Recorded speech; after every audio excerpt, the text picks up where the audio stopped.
Hello, and welcome to another edition of Pelham School District Today.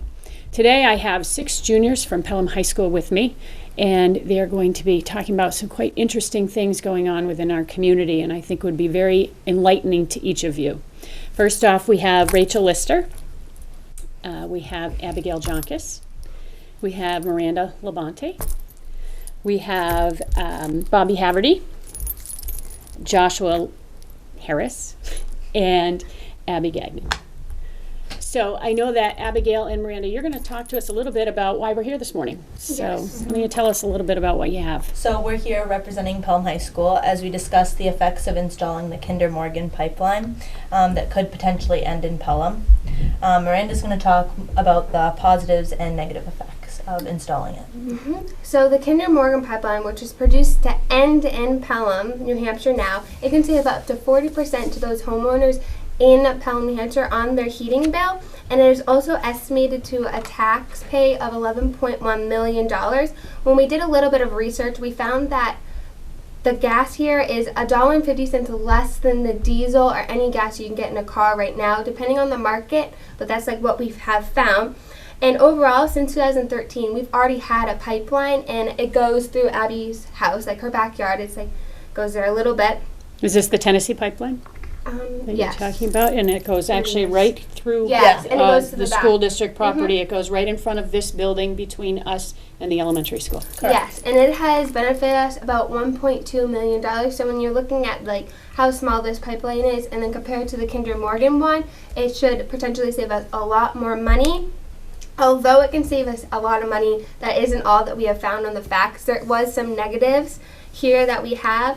Like, it has transported gases like methane, carbon monoxide, and when it is burned, it produces carbon dioxide, which obviously isn't good for us or our environment at all. And fracking, which is a process of injecting liquid at high pressures to take out oil or gases, it doesn't lead to very good things. It leads to pollution, which can start lowering the water quality here in our own Beaver Brook.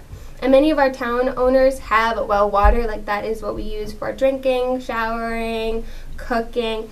And this can lead to going into our water. So we have like the potential of not being able to use any of our well water because it makes carcinogens, which can lead to colon cancer or bladder cancer. And the treatments run through the rivers and all the ponds that we have here.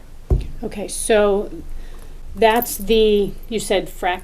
Fracking, yes. Fracking, and so they need to do that. Yes, they have to extract the oils from the ground. And now Abby is going to talk about some environmental and safety and history that we have on the Kinder Morgan. So with their history, there have been explosions and leaks. There was like a flash fire where like many people were 5 people were hospitalized, and the fire itself destroyed 2 acres of land, which is devastating for the area.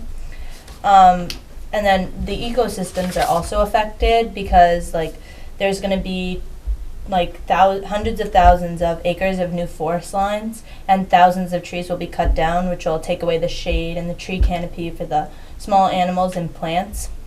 Okay, so I'm gonna stop real quickly. So you all are in biology right now, right? And so you're throwing around these terms, ecosystem. Yeah. Somebody on TV might not know what that is. Anybody Yeah. want to tell us what an ecosystem is? What, Josh?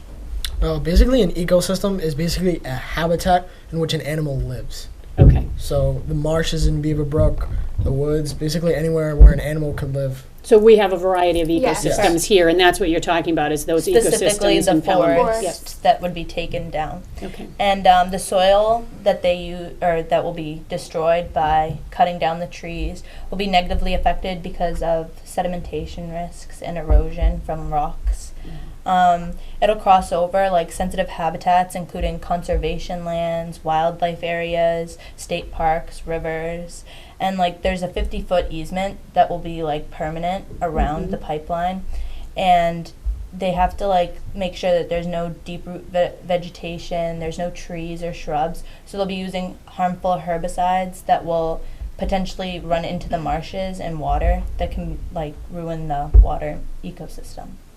And then turn around and end up back in our wells again. Yes.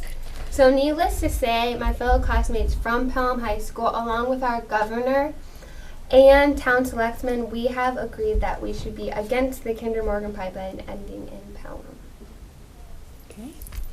So, can somebody tell me a little bit about what's the purpose of the pipeline? Like why, anybody know why they want to run this through here? Well, the pipeline, it's bringing us natural gas that's going to supply our power plants rather than like directly to our house, so that we can have more local power. Okay, throughout the entire state then, so it Yes. doesn't just benefit Pelham, it may benefit the whole, Yeah, it the whole goes, state, it runs okay. from through Massachusetts into New Hampshire, and it goes like Drake it, and then it goes to Pelham. Okay. And how many homes would be impacted here in Pelham? As of now, we're looking at about 50 homes impacted, but we've recently discovered that they wanted to run it through the power lines area, which is now unfortunately not wide enough as they intended, so they're going to have to take away possibly more property, but as of now, about 50 homes are within eminent domain of the pipeline. So eminent domain, talk to me a little bit about that, because that's different than being impacted. That's majorly impacted. So, eminent domain is the government's ability to take away your property if it benefits the greater good. So they can pay you what would be a pretty low price for what your house would be if you sold it on the market to make you move so they can do something for the greater good of the population. Okay, so you don't have a choice, you have to move. Yes. They'll give you money for it, but it might not be what you would have gotten if you sold it on your own, and they can take it and you can't stay there. Basically. So somebody, a student, right, sitting right here at this table, they could take your home and then you have to find a new one in Pelham, otherwise you have to move to a different town and change schools, right? You do have the ability to fight it, though. With eminent domain, you do have the ability to fight the government coming in and taking your home. It is a very hard process to fight the government through eminent domain, but you can fight them for it. How does the Kinder Morgan company plan on ensuring safety to Pelham residents?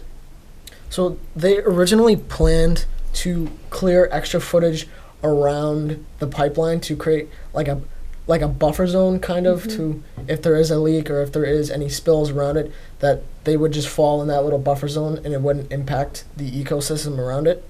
And they also put like underground sensors with the pipeline, so when they would dig, they would have sensors around it to tell us as fast as possible that there would be a leak or a spill and help us dig it up as soon as possible to prevent any further destruction of habitat. Okay. So what's the company's reputation on that, on safety? Unfortunately, the company's reputation isn't as well as we hope it would be. There has been, in one case of a pipeline, 18 leaks within 9 years, one of which resulted in a fire that burned for over 10 hours and killed a person. Another example is in Texas, where a pipeline had 36 leaks in 11 years. No one was killed, but again, Seems like a nothing- lot. Yeah, leaks are never anything good. And some of these leaks result in catastrophic explosions, one of which being 30 feet across, and it's an incineration zone. So that can cause some major damage. One time it caused up to $7.5 million in damage. That's a lot. What financial help will the town receive from the pipeline? I think you kind of talked a little bit about that. Yeah, so the company says they're giving us $11.1 million, but our class... Just giving it to us? Well, for like the houses Oh. that are going to be taken out because the pipeline's directly affecting us.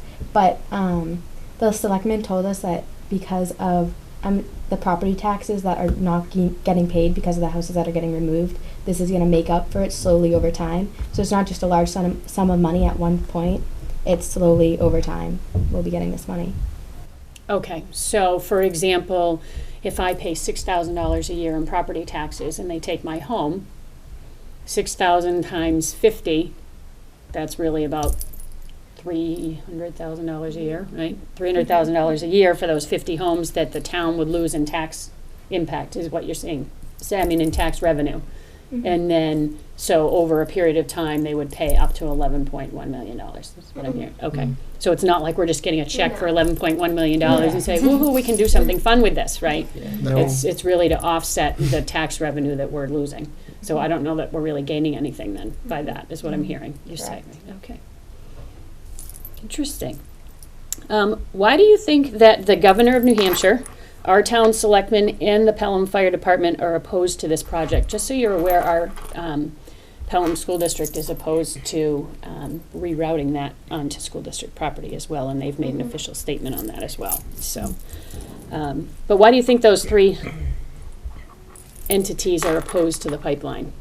As far as the firemen here, they wouldn't be the direct contact to come and fix up the spill because they wouldn't have the rights to handle it first. Because of the spill, they wouldn't be the first responders, I guess you could say, to help take care of everything that happened. If there was like an explosion or if there was a spill or anything. And like speaking about our school, how they're saying they don't want it running to a school. Like think about how many kids like we could be affected in school. Like what if there's a leak underneath our school? We'd have to like dig up through the school and like get to it, but we wouldn't be able to exactly right away without having like sensors and stuff like that.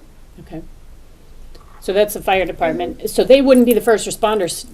No. So where would the first responders come from? Do we know that? They actually have to wait till the gas line is shut off before they can go and respond to it. Mhm. That may be a while. Yes. Yeah. Okay. How about our selectmen and our governor? Why do you think that they're opposed to that? Well, our governor did make a statement saying Mhm. why he was opposed. I'll She. just read that for you if you don't mind. She. She. I asked that FERC staff look closely at the proposed route and consider all potential viable alternatives, Hassan wrote. The siting of energy transmission projects must strike a balance between potential benefits and reduced energy costs and potential negative impacts. We must work to ensure that the potential negative impacts of the proposed project do not disproportionately outweigh the benefits, particularly for the residents and communities that would bear the burdens of hosting the project. That's pretty clear. So we've heard fire departments opposed to it, why they're opposed to it. The governor, Rachel, why don't you tell us a little bit about why the town selectmen are opposed to it? They're opposed to it because we don't get like a direct benefit from it. It's more of taking off the taxes, and it's bringing in a potential danger into our community, which can be harmful. Okay, so all of you are sitting in one of our college preparatory biology classes, and you're investigating the Kinder Morgan pipeline. Anybody want to tell us why that is? Well, this pipeline, it's directly going through our community, and it can harm the environment a lot. Like we said earlier, it's going through a bunch of ecosystems, so now we're ruining the ecosystems for a bunch of species that we have, and that's going to cause them to come out more into our life, and we'll probably see them more because they're losing their homes. And so these species living in the area that is going to get destroyed are going to be directly harmed. And those are the types of things that you learn about in Yes. your biology class. Like we did a research project, a large one on Beaver Brook, which is right in the backyard Okay. of where we're sitting right now. And we did take species from it and like larvae, and we sent them off to Dartmouth to analyze like what was in them and like everything, like their environment that they live in, if they're like healthy. And basically seeing that this, like, what if there was a spill and it went to a runoff, and a runoff is when you have, like, chemical or something that goes into the water. That water is going to be destroyed because a lot of those animals won't be able to survive or adapt to what has been in it now. So the pipeline alone will, by itself, create up 4,000 to 900,000 different, 400,000 to 900,000, excuse me, different forest edges that will destroy the canopy of shade for interior species such as like salamanders, and that's never good for the environment because it will suffer along the food chain.